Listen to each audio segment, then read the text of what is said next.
So, Tony, tell me about why so many people, what's the going theory right now about why so many people did not move when they got that alert? Is it that a lot of them just didn't get it? Why were there so many people that ended up getting swept away by these floodwaters? And Katie, that's one of the things that we are really trying to determine and have been trying to determine since this tragedy struck. There are a number of different factors that are in play here, and there may not be one single answer that speaks to all of the factors at play. But number one, we are being told by officials in Kerr County and people who were there when this flash flood struck, and that is potentially they may have been in an area that did not have cell phone reception. Keep in mind, this is a deeply rural area with a lot of rolling hills that may impact the ability for people to receive those alerts on their phone. But at the same time, officials and experts who work in emergency management also note that people potentially could have or should have had NOAA weather radios and whether or not those radios were turned on. And I think in the weeks and the months to come, there's going to be a lot of attention on camp operators and what they may have known or what plans they may have had in place to evacuate their properties or to move campers to higher ground for situations exactly like this. Yeah, the good thing about those NOAA radios, and I just discussed this with a former NOAA official and a guy at the National Severe Storms Lab, they just turn on. If you have them programmed to the frequency in your area, and they just turn on automatically once that button is pushed at headquarters saying that there is a flash flood or there's a warning, a get out now alert in your area. So they are very effective. And they were, by the way, developed in the aftermath of a giant flood there in the 80s. Richard, I know you can speak to that better than I can. You were the 11th administrator of NOAA. When you were looking at this, and if you were still in charge, what would you be advising?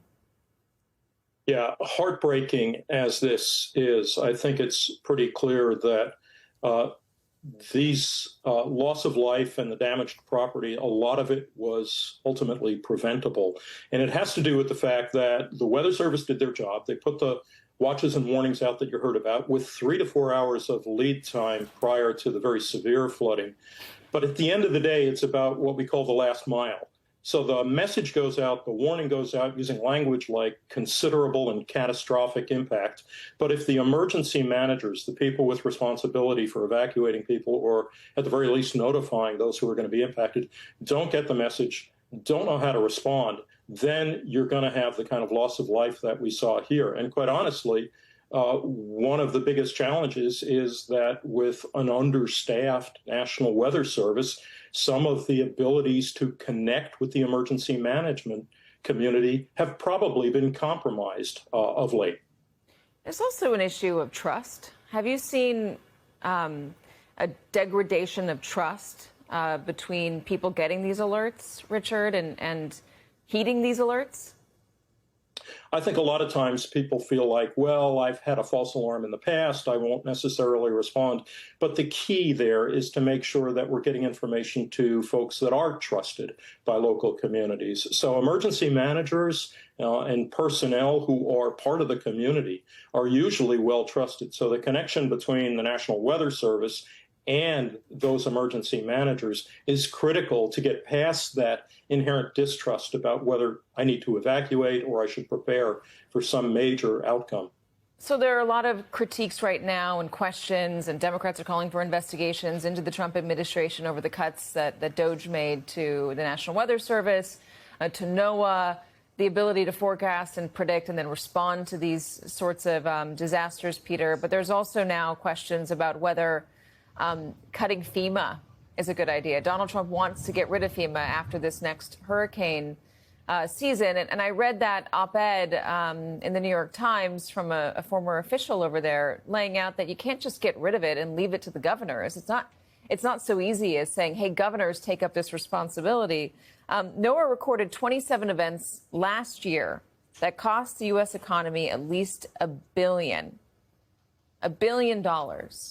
and to put that on the heads of individual states, which, by the way, have to balance their budgets and have to account for all sorts of other things, and then have those states then wait for federal funding later to come if it does. It's pretty difficult. I wonder if anyone in the administration is reconsidering that today. Yeah, it's a good question. Okay. You can see again the impact of the Trump cuts on science. And the science cuts are not only long-lasting, they're also acute. Like, the long-lasting stuff is important. Often people are like, why is the government studying the effects of little bugs on plants? Like, why do we need to know that? And obviously, it's because it's dumb Republicans. They don't realize that that research will probably be worth billions to farmers over the coming decades, like learning how to deal with parasites and things like that, and learning how to deal with bacteria that affects plants. Might seem esoteric, but it has long-ranging impacts. But like, science cuts also matter now. When you cut people that study earthquakes, tornadoes, hurricanes, floods, all of that, and then those things happen and you're not ready, one of the reasons is these cuts have happened. But it's not just the scientists, you know, in Washington and at the regional offices. It's also the people on the ground who didn't get a warning, and I think it's Trump's fault. Listen to this. We have the mayor who's going to join me right now. If we have some time, the mayor was one of the officials who just spoke in this press conference. Mayor, I know it's been such a tough time for you. What message do you want to get out there to the public? First off, there are a lot of grieving families, and I grieve with them. But the thing I think people need to know is it's not just Kerrville working on this. It's not just Kerr County. It's the state and the nation. And we have experts in emergency management that are here and guiding, helping us guide this entire process. But as I said earlier, we're still hopeful. I mean, we're still hopeful for every inch, every mile, every bend of the river that we're going to have a miracle and find someone to save. So this is still very much a search and rescue mission? Indeed. When do you think it will transfer to recovery? I'm not the expert on that.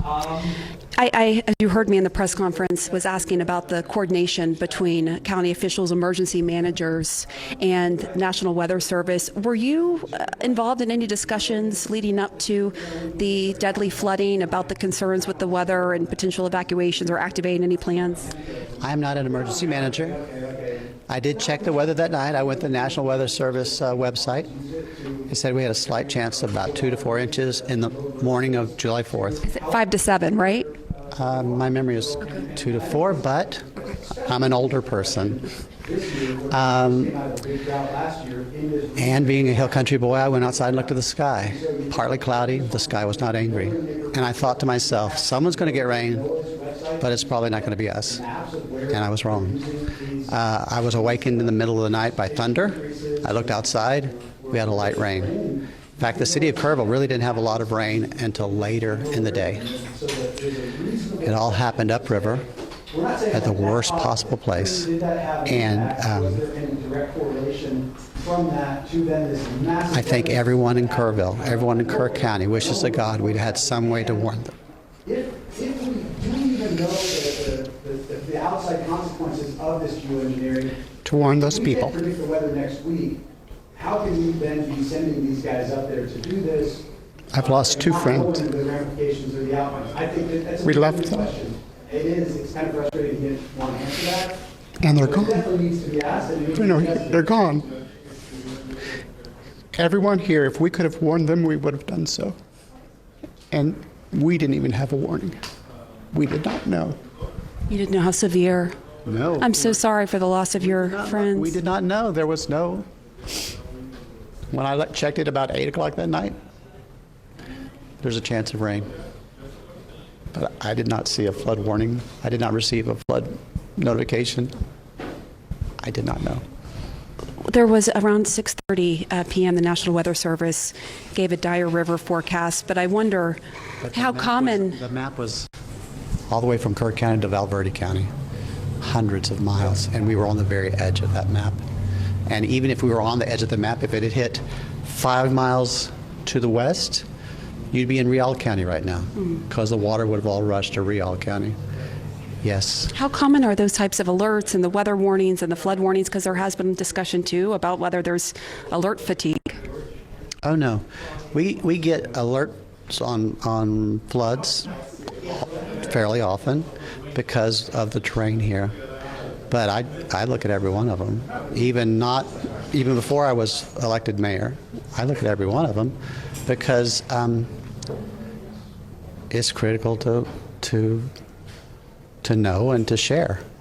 And did you get an alert on your phone in those overnight hours? I did not. Does that concern you? Yes, of course it does. What are you going to do as mayor to get to the bottom of this? Well, thank you for asking. You know, as mayor, I have fairly limited authority within the city of Kerrville. I don't have authority outside the city of Kerrville. I am sure our community, the city government and the county government, are going to focus on what can be done to prevent this from happening again. And because honestly, I individually did not receive a warning in time. When I woke up, I got a call from the city manager. I got up. What time was that? Oh, goodness. 5:30-ish. I can look on my phone, but about 5:30-ish. I went downtown and I looked at the river, and it was already, our Louise Hayes Park was already inundated. That was the first time I knew. This is still one of the most flood-prone areas in the country. What are the biggest questions you have moving forward to keep your residents safe? Well, I'm an older person, and I was born here, and I've seen many floods. And if the conditions are right, like this one was, they're devastating. But floods are common here, and people who are from here have learned to be aware and to be vigilant. The problem, of course, July 4th weekend, we had a lot of visitors. And of course, we have the summer camps.